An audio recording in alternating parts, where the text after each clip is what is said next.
رات کو اچانک دروازہ کھٹکتا ہے تو ہم سب دروازے کی طرف بھاگتے ہیں کہ شاید بھائی نہ آ گئے ہوں. ہم لوگوں کا تو یہی ہے کہ ابھی آ جائیں ابھی آ جائیں ابھی آ جائیں. اس سے زیادہ خوشی کی بات کیا ہوگی سر؟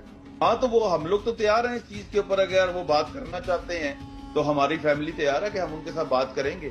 لیکن ایک چیز بتا دوں کہ اگر وہ کوئی ایسی بات کرتے ہیں کہ وہ بولے گا نہیں یا کچھ نہیں کرے گا, وہ بات عمران بھائی نے خود ہی کرنی, فیملی نے نہیں کرنی, وہ انہوں نے خود ہی کرنی ہے. اور اگر وہ انہوں نے مان لیے ہوتے تو بھی باہر ہوتے.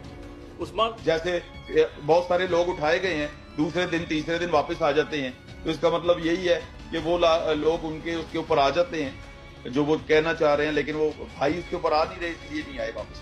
تو بچے اب فیل کرنے لگ گئے ہیں. پہلے 1 مہینہ فیل نہیں کیا. وہ یہ وجہ تھی کہ بھائی 10-15 دن کے لیے فارم پہ بھی چلے جاتے تھے, پاکستان سے باہر بھی چلے جاتے تھے. لیکن جیسے جیسے ٹائم زیادہ گزرتا جا رہا ہے بچے بہت زیادہ فیل کرنے لگ گئے ہیں. اور چھوٹا بیٹا جو ہے وہ تو کہتا ہے کہ اس کو یہ بتایا ہوا کہ بھائی جو ہے وہ فارم پہ ہیں, تو وہ کہتا ہے کہ کیا پاکستان کی ساری سڑکیں ٹوٹ گئی ہیں کہ وہ واپس ہی نہیں آ رہے. جتنا میڈیا ہے اس کو یہ کہا گیا ہے کہ عمران ریاض خان کی کوئی خبر, کوئی فوٹیج, کوئی تصویر نہیں چلانی. یہ آپ کو بھی پتا ہے, مجھے بھی پتا ہے, ہر بندے کو پتا ہے. اور انشاءاللہ وہ جلدی ہمارے بیچ میں ہوں گے, اور پھر وہ اگلا انٹرویو آپ کے ساتھ